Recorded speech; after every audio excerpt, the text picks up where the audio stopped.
First contact and warning. The anomaly appeared on Dr. Elena Vasquez's screen at 2:37 a.m. Greenwich Mean Time. At first, she dismissed it as a glitch in the Deep Space Monitoring Array.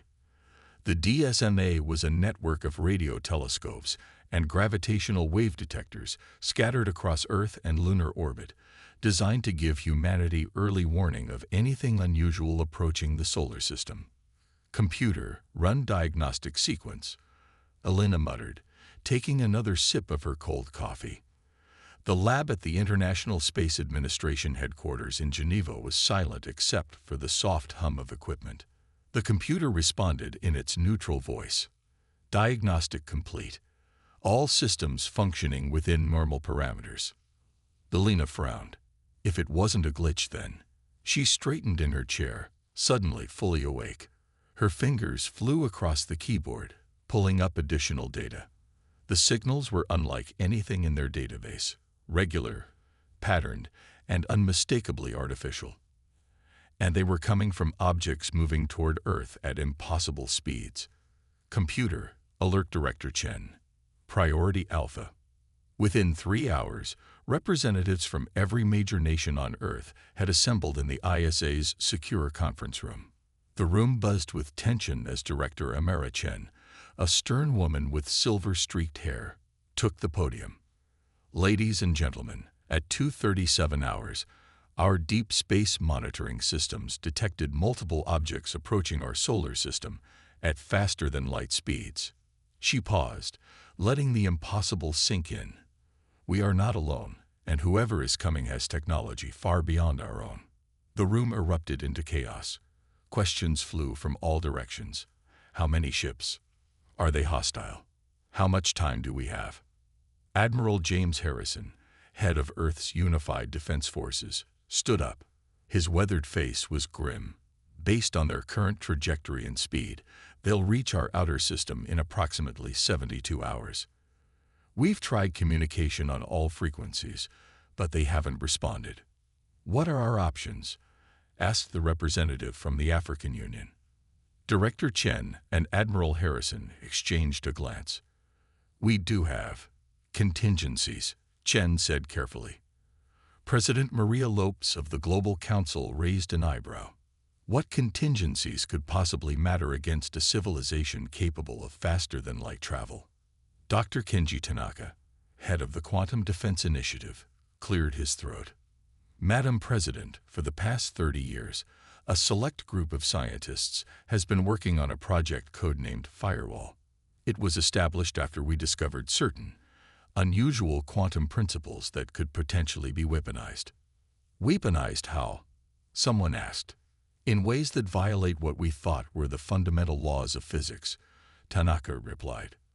We kept it secret because the implications were too dangerous to share widely. Admiral Harrison took over. Firewall gives us defensive capabilities that might, and I stress might, level the playing field. But we've never tested it against advanced alien technology. President Lopes looked around the room, at the faces of Earth's leaders. Then we have two choices: welcome these visitors and hope for the best, or warn them to stay away. With all due respect, Madam President, Admiral Harrison said, history teaches us that when technologically advanced civilizations encounter less advanced ones, it rarely ends well for the latter. After 4 more hours of debate, the vote was unanimous.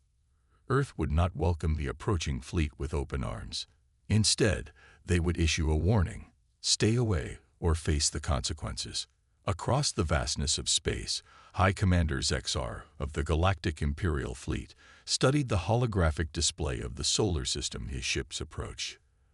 The third planet, a blue-green jewel, was the focus of his attention. Another primitive world to bring into the Empire, mused Sub-Commander Vrex, his second-in-command. Scans show they've barely reached their own moon. Zexar wasn't so certain. Something about this system felt different. The 6-fingered, gray-skinned alien tapped a command into his console, bringing up the intelligence report. They call themselves humans, he said. They've been broadcasting electromagnetic signals into space for over 2 centuries. which is how we detected them initially. Standard procedure, then, Vrex suggested. Demonstrate our power, accept their surrender, establish a protectorate government, and begin resource extraction. Zexar was about to agree when his communications officer interrupted. Commander, we're receiving a transmission from the third planet. It's directed specifically at our fleet. That's unusual, Zexar remarked. Pre-FTL civilizations rarely detected approaching ships until they entered their system. On screen, the message was simple but startling. ATN Teliodon AP Praro Geshachang vessels. This is Earth UNFIED command. You are in entering restricted space. Halt your AP Praro HH. I'm MEDA HELY or AFAC defensive action. The bridge fell silent. Never in the 12,000-year history of the Empire had a pre-spacefaring civilization detected them so early, much less issued threats. They're bluffing, Vrex said finally. They must be. Zexar wasn't so sure. His species had evolved as predators, and something about these humans triggered an ancient warning sense. Analyze their broadcast. How did they detect us? And what defensive capabilities could they possibly have?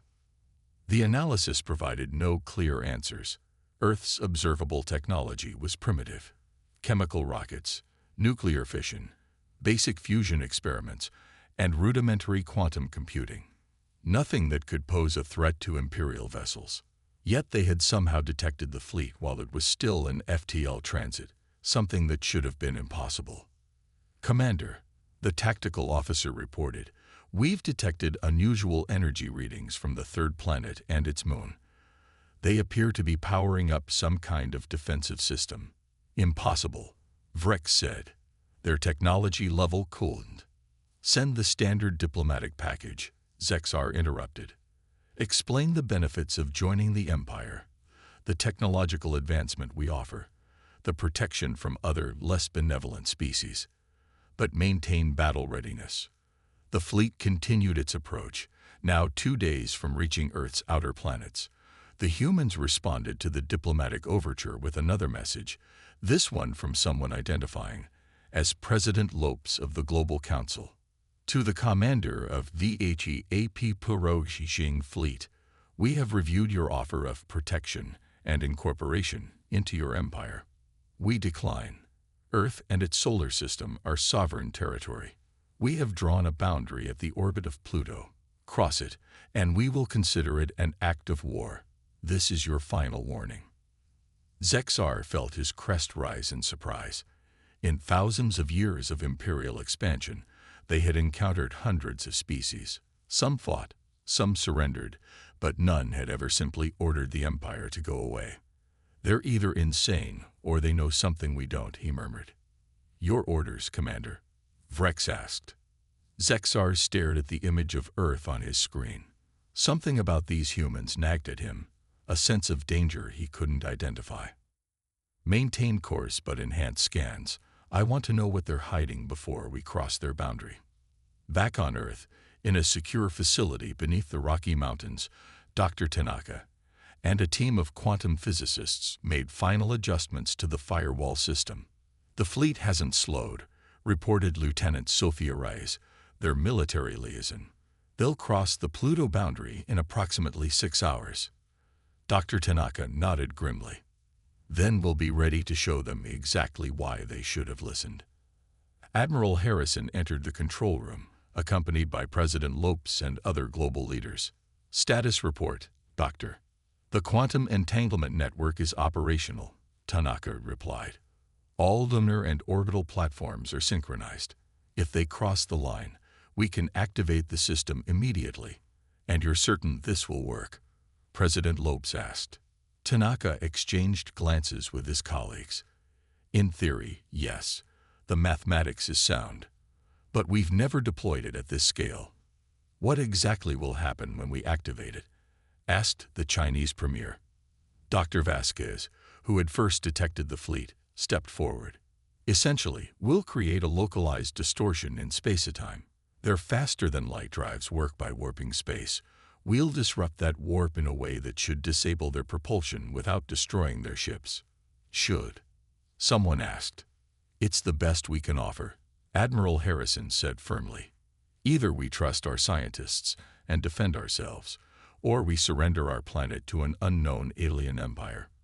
President Lopes looked around the room, took a deep breath, and made her decision. Prepare to activate Firewall the moment they cross the boundary. And may God help us all. The demonstration and aftermath. The Imperial flagship Eternal Dominion led the fleet as they approached the boundary the humans had designated. Zexar stood on the command deck, his unease growing by the hour.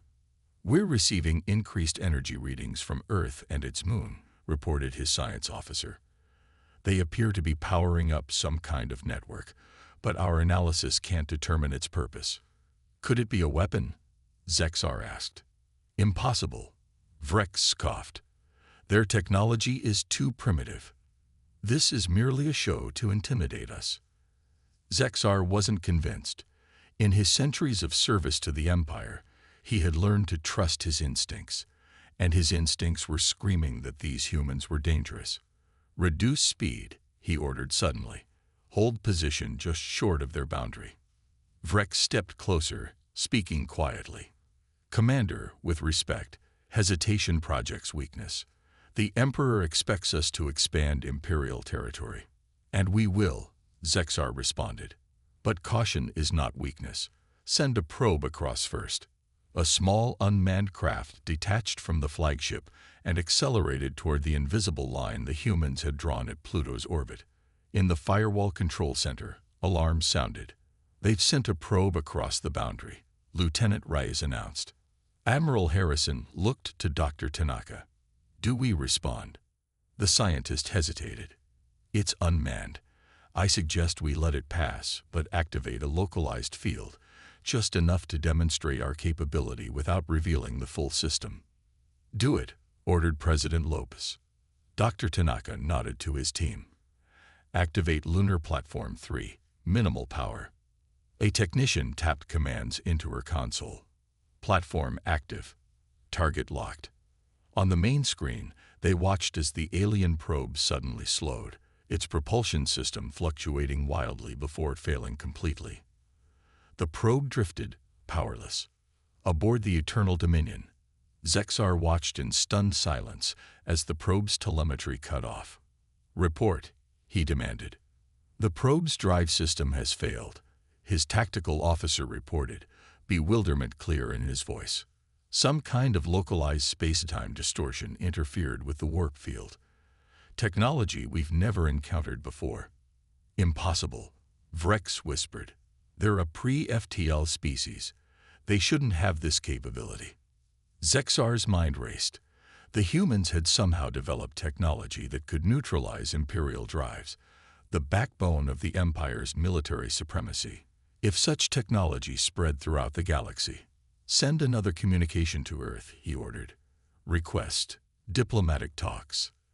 The Earth representatives received the message with cautious optimism.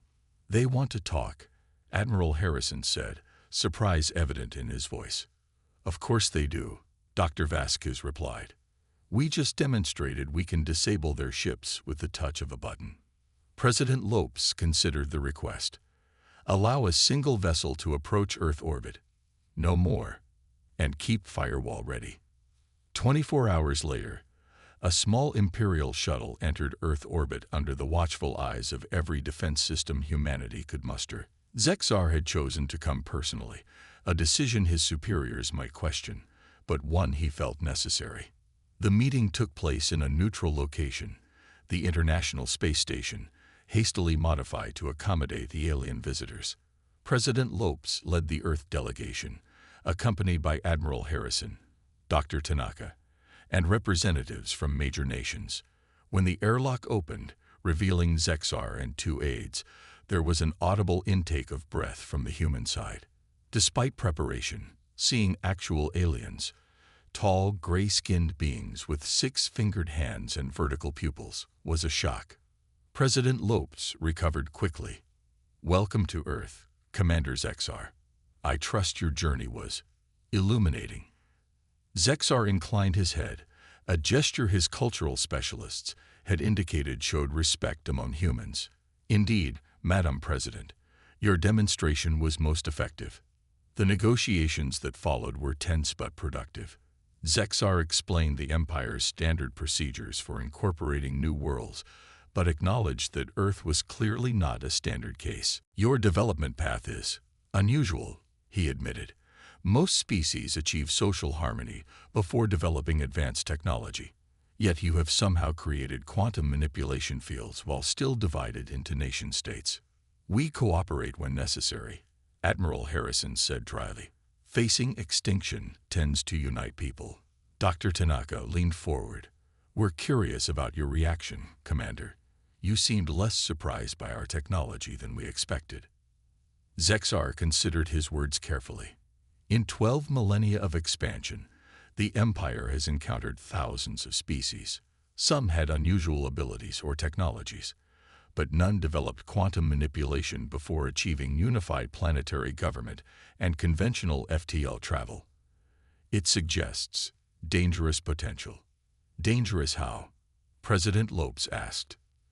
Your species evolved through conflict, Zexar explained. Most achieve space travel after resolving their internal divisions. You still fight among yourselves, yet cooperated enough to create technology beyond your apparent development stage.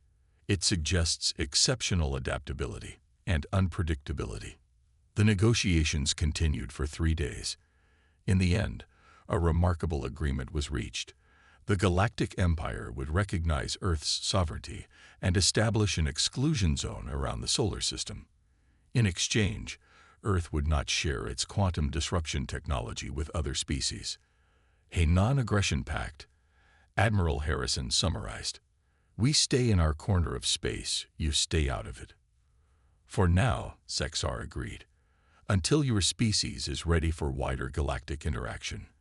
As the Imperial shuttle prepared to depart, President Lopes had one final question. Commander, you could have tested our defenses, discovered their limitations. Why retreat after just one demonstration? Zexar's vertical pupils narrowed slightly. Madam President, the Empire has survived 12 millennia by recognizing genuine threats. Your firewall technology could potentially spread throughout the galaxy, undermining the very foundation of Imperial power. Better to contain it to one system than risk wider contamination. He paused, then added, besides, your history suggests that given time, humans will likely develop even more creative solutions. The Empire can afford to be patient. As Zexar's shuttle departed, Dr. Vasquez joined President Lopes at the observation window. Do you think they'll honor the agreement? She asked. For now, Lopes replied. We've bought ourselves time. Time to prepare, to advance, to unite. And if they return? Lopez's expression hardened. Then we'll show them that Firewall was just the beginning of what humanity can do when threatened. In his shuttle, returning to the fleet, Zexar composed his report to the Emperor. He would recommend maintaining distance from Earth for at least a century. Let the humans continue their chaotic development in isolation. When they eventually emerged into the wider galaxy, as they inevitably would, the Empire would be prepared. What he wouldn't include in his official report was a personal observation. For the first time in Imperial history, they had encountered a species that might eventually surpass them. The thought was both terrifying and strangely exhilarating. As Earth faded from view behind him, Zexar wondered what the galaxy would look like when humans finally joined it in earnest. One thing seemed certain: it would never be the same again.